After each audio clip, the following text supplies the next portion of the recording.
The textbook hits the desk like a judge's gavel.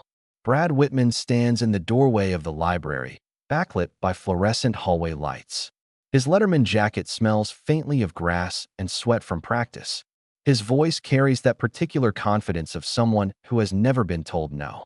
"We need to discuss my C minus, Miss Donovan, and we're going to do it right now." Claire Donovan doesn't flinch. Her hands remain flat on the desk, fingers spread like she's steadying herself against an invisible current. 3 weeks into her first teaching job, and she already recognizes the tone, the entitlement, the assumption that her time belongs to whoever demands it loudest. She takes a slow breath. Her eyes flick to the exit behind him, then to the window, then to the clock. 4:17 p.m. The after-school rush has emptied out. When she finally speaks, her voice is level, almost bored. "Office hours are Tuesdays and Thursdays, 3 to 4. You can schedule an appointment through the online portal." Brad steps inside. The door swings shut behind him with a soft pneumatic hiss. "I'm here now. Unless you have somewhere more important to be." His smile doesn't reach his eyes. It's the kind of expression that looks friendly in yearbook photos, but feels like a threat up close. "See, the thing is, Miss Donovan, I've got a college scout coming to my game Friday. Full ride depends on keeping my GPA above 3.5, and your little essay assignment just tanked my average." Claire stands. The movement is deliberate, controlled. She positions herself so her back is to the wall. Her shoes are cross trainers, not ballet flats. The rubber soles are worn at the toe, scuffed at the heel. They look like they've covered serious distance. "Your essay was plagiarized from 3 different sources. I ran it through the detection software. You copied entire paragraphs without citation. That's an automatic 0 per the academic integrity policy outlined in your syllabus." Plagiarized. Brad repeats the word like he's tasting it. "That's a serious accusation. You got proof?" "I have the report with highlighted matches and a breakdown of your submission history showing this is the 4th time you've copied content this semester." Claire crosses her arms, but not defensively. Her elbows stay loose, her weight balanced. "I also have the school policy manual section 7.3, which states that academic dishonesty can result in course failure and disciplinary review. Would you like to discuss this with Principal Whitman?" Brad's smile widens. "My dad is Principal Whitman, and yeah, let's talk to him. I'm sure he'd love to hear how his newest hire is harassing the varsity quarterback over a misunderstanding." He leans against the desk, casual. "See, here's what I think happened. You're new. You don't understand how things work here. Sometimes teachers make mistakes with the software. False positives. So, here's what we're going to do. You're going to regrade that essay. Give me the B+ I deserve, and we'll forget this whole conversation ever happened." Claire's jaw tightens. "Just a fraction. Just enough. I don't make deals on academic integrity. Then you're going to have a very short career." Brad pushes off the desk, heading for the door, but he pauses at the threshold. "You know what your problem is, Miss Donovan? You think rules protect you here, but my dad writes the rules, and I've been breaking them since kindergarten." The door closes. The library fills with silence. Claire doesn't move for 10 seconds, then 20. Her hands are shaking.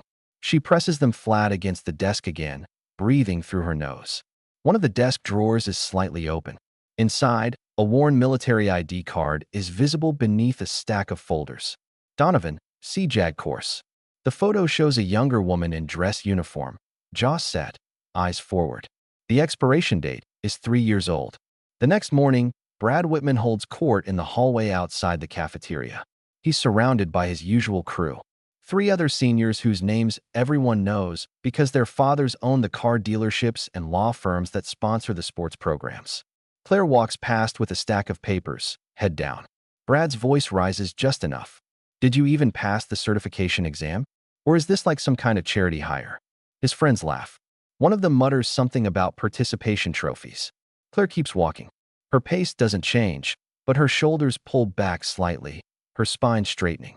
When she reaches her classroom door, she unlocks it with steady hands and steps inside. Through the narrow window, students can see her set the papers down carefully. Then she stands at her desk for a long moment, staring at nothing. Her neck is visible above her collar. There's a small tattoo there, partially hidden by her hair, an anchor. Simple navy blue ink. 2 days later, Principal Whitman's email inbox floods with student complaints. They arrive within the same hour. All anonymous, all following similar patterns. Ms. Donovan is hostile in class. She plays favorites. She made me feel uncomfortable during office hours. The language is too polished, the phrasing too careful. These aren't teenager complaints. These are lawyer complaints. Whitman prints them out and summons Claire during her lunch period. His office is large with panel decorated with framed photos of championship teams. He doesn't invite her to sit. We've received some concerning feedback about your teaching methods, Miss Donovan. Multiple students have raised issues. He slides the stack across his desk. I'm not saying these complaints are valid, but where there's smoke, there's usually fire. Claire picks up the papers. Her eyes skim the text quickly. These are all anonymous, and they were submitted within a 40-minute window. That's not organic feedback. That's coordinated. She sets them back down. Principal Whitman, I gave Brad Whitman a 0 on a plagiarized essay 3 days ago. This is retaliation. That's a serious accusation. Whitman's voice is calm, measured. Do you have evidence of coordination? The timestamp pattern, the similar phrasing, the fact that none of these complaints reference specific incidents with dates or witnesses. Claire's voice stays level, but there's an edge. I've documented every interaction with Brad. Time, location, witnesses present. If you want to investigate my teaching, investigate. But this is harassment. Whitman leans back in his chair. I'll make a note of your concerns. In the meantime, I suggest you focus on building better relationships with your students.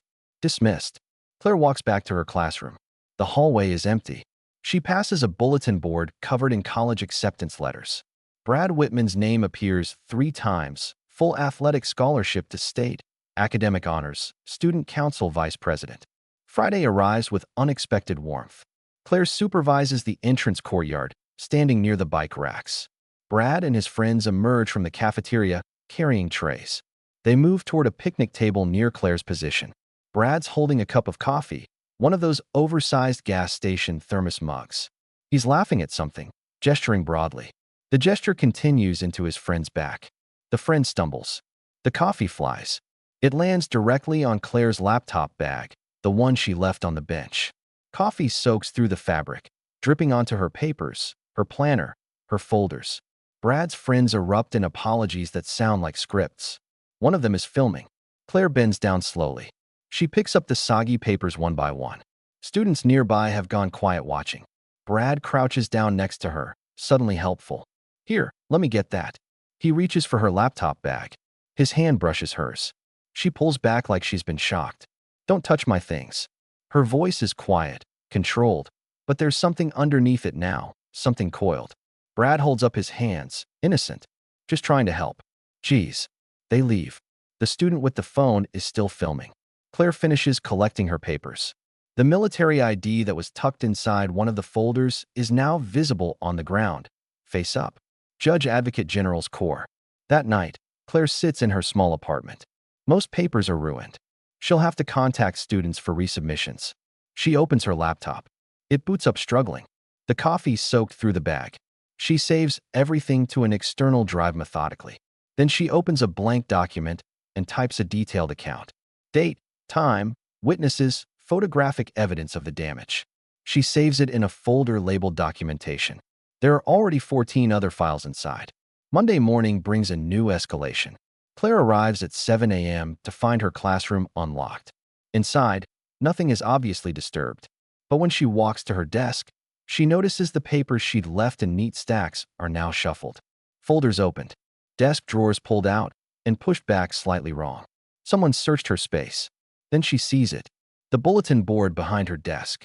Someone has taken a marker, red and thick, and written across her posted classroom rules. Real teachers earn respect. Claire photographs it. Then she erases it. She doesn't report it to the office. Not yet. The camera in the hallway should have caught whoever entered. But when she checks with the security guard during her prep period, he shakes his head. System was down last night. Maintenance rebooted the server around 6:30 a.m. Lost about 8 hours of footage. He sounds apologetic, but not surprised. By Wednesday, the tension has become visible. Students whisper when Claire walks past. The teacher's lounge goes quiet when she enters. Jessica Park, the guidance counselor, pulls Claire aside after a staff meeting. Whatever's happening with you and the Whitman kid, be careful. His dad protects him. Always has. Teachers who push back don't usually last long here. Claire meets her eyes. So, I'm supposed to just let him cheat? Let him harass me? I'm saying pick your battles. Document everything, but don't expect the system to save you. Jessica's voice drops. I've seen this before. 3 years ago, a math teacher gave Brad's older brother a failing grade. The brother graduated anyway. The teacher didn't. Resigned over Christmas break. That afternoon, Brad corners Claire outside her classroom. The hallway is empty. Final bell rang 5 minutes ago. Brad leans against the lockers, arms crossed, blocking her path. His voice is low, conversational. My dad runs this school, Miss Donovan. You'll be gone by midterm. Just quit now. Save yourself the embarrassment. His smile is all teeth. After this, nobody's going to want to hire you. Claire doesn't step back, doesn't break eye contact. Midterm is 6 weeks away. Plenty of time. Her own smile doesn't touch her eyes. And I'm not going anywhere. Brad pushes off the lockers, moving past her close enough that his shoulder almost brushes hers. We'll see. He walks away whistling. Claire waits until his footsteps fade. Then she pulls out her phone, opens the voice memo app, and stops the recording she'd started before leaving her classroom. Timestamp, date, location, his exact words. She saves it to her cloud storage file number 19. The following Monday, Claire walks to her car after a late afternoon meeting. The faculty parking lot is nearly empty. She reaches her car and freezes. The driver's side is scratched, not randomly, deliberately. Someone took a key or a screwdriver and dragged it across the paint in slow, purposeful lines. The word carved into the metal is simple. Quit. The letters are 6 and tall, crude, but unmistakable. She photographs the damage from multiple angles. Then she walks to the security office. The guard pulls up the parking lot camera feed. Minutes pass, then he shakes his head. Camera malfunctioned this morning. Got about 20 minutes of nothing but static. He looks genuinely apologetic. I can file a report, but without footage, there's not much we can do. You want to call the police? Not yet. Just document the camera failure in your log. I want a record that this happened. That evening, Claire sits in her car for a long time before starting the engine. The scratch is visible in her peripheral vision. Her hands grip the steering wheel tighter than necessary. A flash of memory unbidden. A different parking lot. A different confrontation. Dress uniform. Hearing room. Voices raised. Someone saying she was overreacting. She closes her eyes, counts to 10, opens them, starts the car.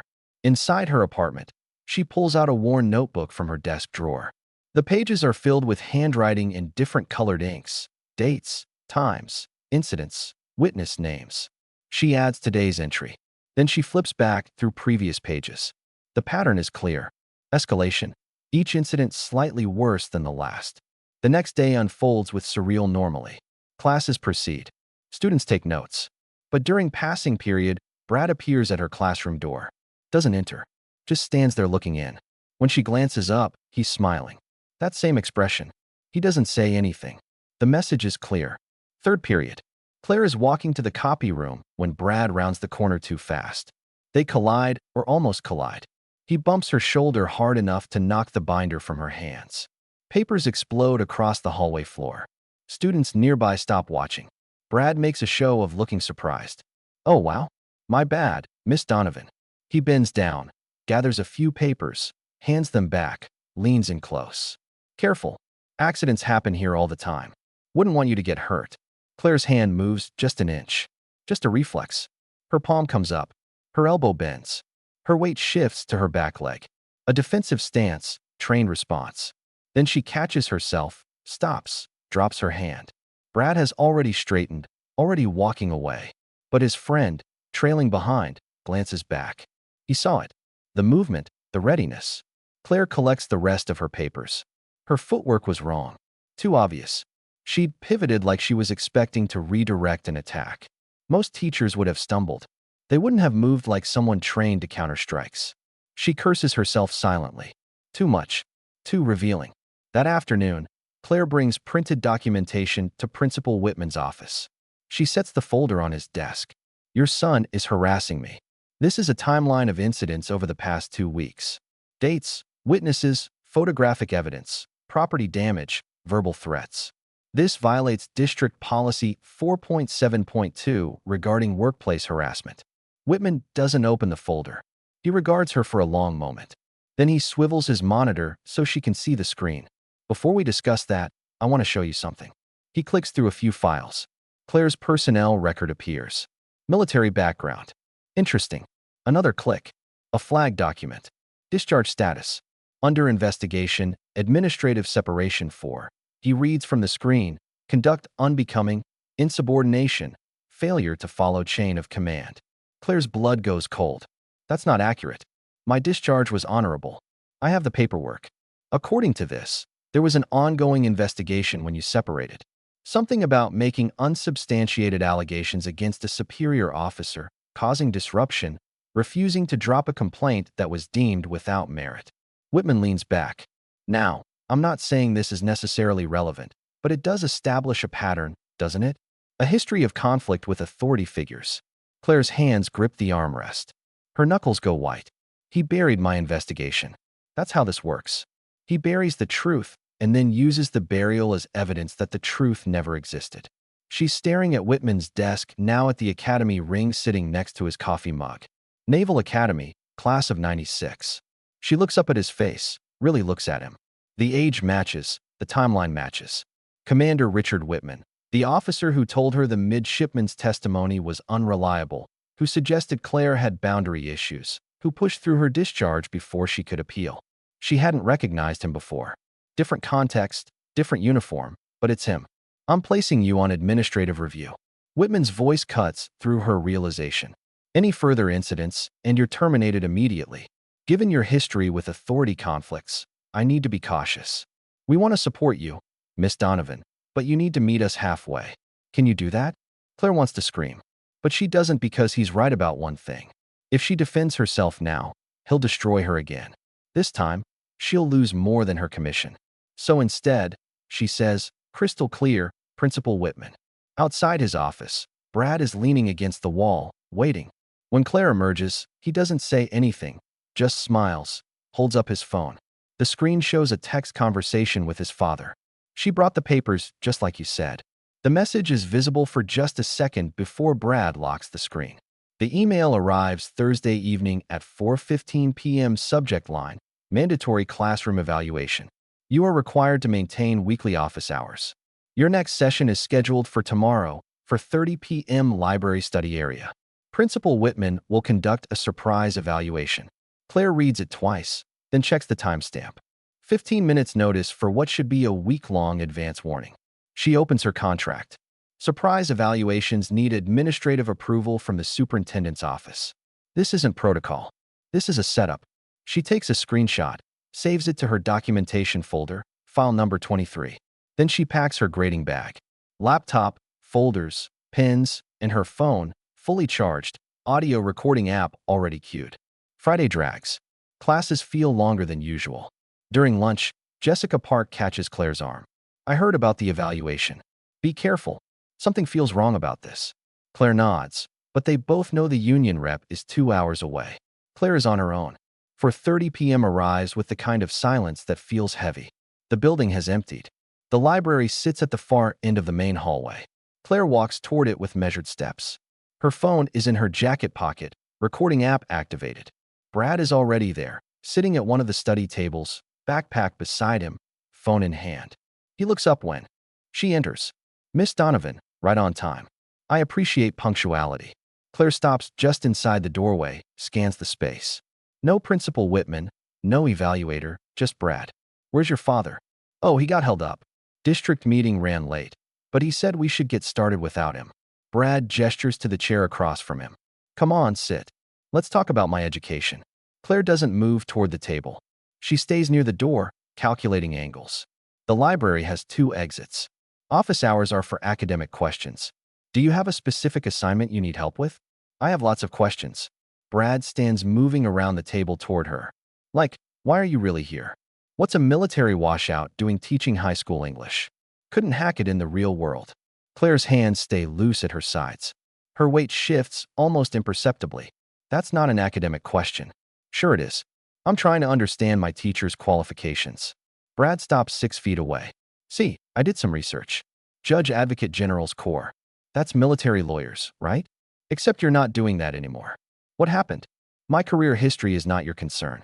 Claire's voice stays level, but there's steel underneath now. If you don't have homework questions, this session is over. Leave. But Ms. Donovan, you're contractually obligated to hold office hours. My dad was very clear about that, and I'm a student requesting help. You can't just kick me out. He pulls out his phone, opens the camera app, holds it up, pointed at her. In fact, I think I should document this for my protection. You've been so aggressive lately. The recording light blinks red.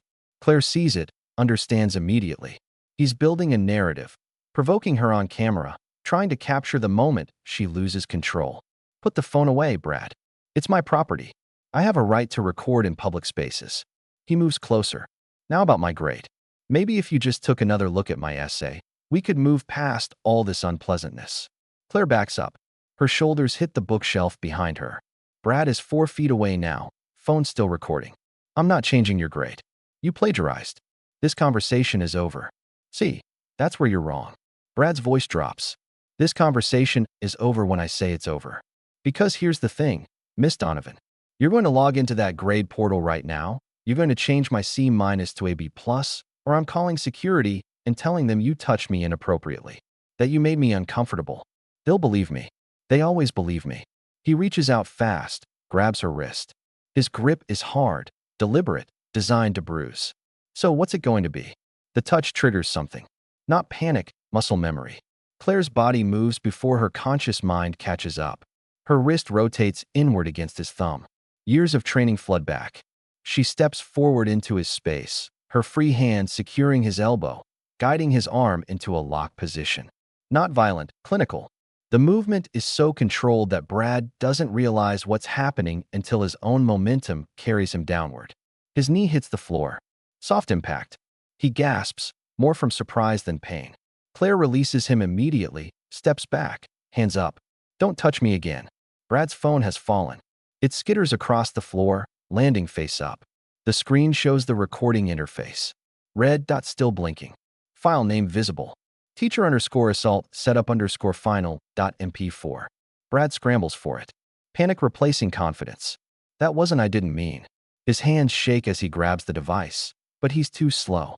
Claire has already seen the file name. She reaches down, picks up the phone before he can lock it. You recorded yourself committing assault and conspiracy to file a false report.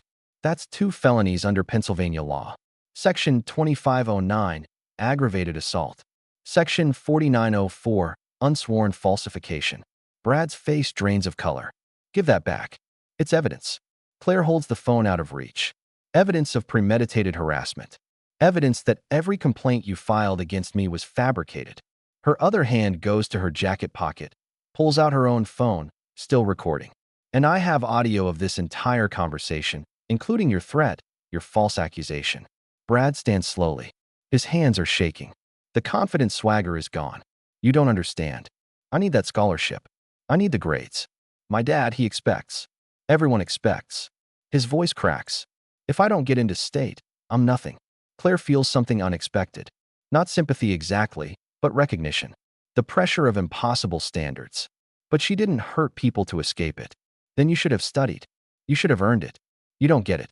People like me don't earn things. We inherit them. And when we can't, we take them. Brad's laugh is bitter. My dad taught me that. Commander Whitman, Navy JAG. He took what he wanted, buried what he couldn't control. The world narrows to that one word. Commander. Claire's breath catches. What did you just say? My dad, before he was a principal, he was Navy JAG officer. Got out after some big investigation went sideways. Something about a harassment case he mishandled. Female midshipman. He doesn't talk about it, but I've seen the files in his office. A letter from some lawyers saying if he resigned quietly, they wouldn't pursue criminal charges. Brad's looking at her now. Wait, you knew him? You're the one who filed that complaint. You came here for him. This was never about teaching. Claire's hand steady. Her voice when she speaks is calm, but there's an edge that could cut steel. 7 years ago, I was a JAG officer. I investigated a sexual harassment case at the Naval Academy. Female midshipman, senior officer. I had evidence, witnesses, forensics, a case so solid it should have been career-ending for him. But my commanding officer buried it. Said I was overreacting, that I had an agenda against male officers. He flagged my service record, pushed through my administrative separation before I could appeal. I lost my commission, my career, everything. She takes a breath. Brad hasn't moved. So when you started your games, the insults, the complaints, the property damage, I knew what would happen if I defended myself. If I gave anyone an excuse to say I was unstable, aggressive, they'd use my discharge against me, just like before. So I let you escalate. I documented every violation, every threat, every witness. Because this time when I defend myself, it's not my word against yours. It's your actions recorded. Undeniable. Brad's staring at her. You let me attack you. You planned this. I defended myself when you committed battery. That's not planning. That's self-preservation. Claire walks to the library desk phone. And your father, Commander Richard Whitman, the man who's been covering for you, who deleted security footage, who manipulated my personnel file. He's the same officer who buried my case, who protected an abuser and punished the person trying to stop it. I didn't recognize him at first. But when he pulled up that fake investigation flag, when he said superior officer with just that tone, I knew. She picks up the receiver, dials carefully. 911. This is Claire Donovan at Lincoln High School. I need to report an assault and request police presence for evidence preservation. The suspect is on scene. I have video and audio evidence. Brad hasn't run. He's frozen. They won't believe you. My dad will fix this. He can't fix federal obstruction of justice charges. He can't fix conspiracy. And he can't fix the fact that his own son just confessed to knowing about his corruption. Claire's voice is gentle now. You're not nothing, Brad. You're just terrified of finding out who you are without your father's protection. But that's over now. Sirens wail in the distance. Through the library windows, Claire can see flashing lights turning into the parking lot. Brad sits down heavily. His phone is still on the floor between them, still recording. The next hour unfolds in careful procedure. Officers arrive, separate Claire and Brad, take statements, collect both phones as evidence, review the library security footage, which worked perfectly today. Principal Whitman arrives 20 minutes in, face flushed. The lead officer, a woman in her 40s with sergeant stripes, listens to his demands. We'll need to speak with you as well, Mr. Whitman, about some irregularities in school security footage and personnel files. By 6 p.m., Brad is suspended pending investigation. Protective order filed. His college scholarship hangs in balance. Principal Whitman is placed on administrative leave. The district superintendent arrives to take possession of Whitman's office files. By 7 p.m., Claire sits in her car in the now empty parking lot and allows herself to shake. The investigation moves faster than anyone expected. Brad's phone yields not just the setup video, but months of group chat messages coordinating the harassment.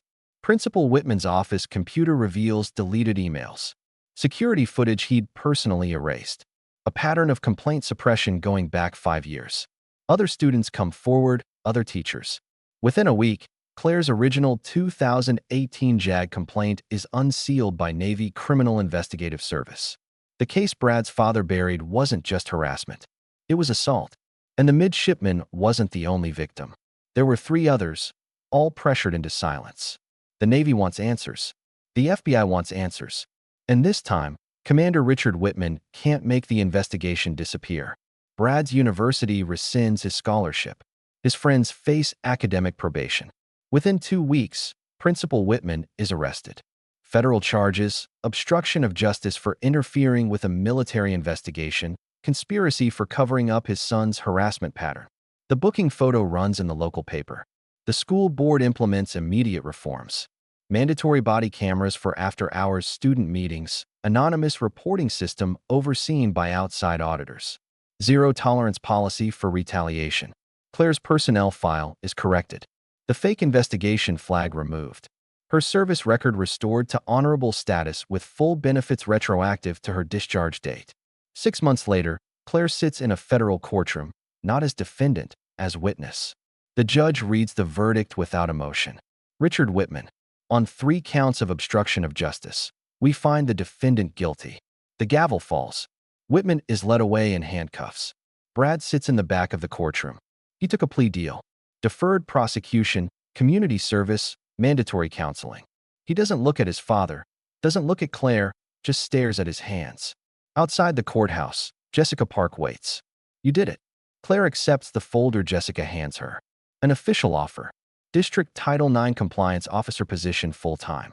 Authority to investigate complaints. Authority to implement systemic change. You don't have to decide now. Claire takes the folder, turns it over in her hands. Yes, I do. She opens it, reads the job description. Then she looks up. I accept.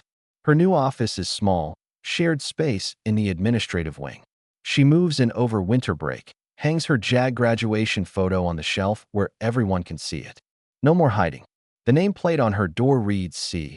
Donovan, Title IX Compliance Officer. The first Monday back, her computer chimes. New email.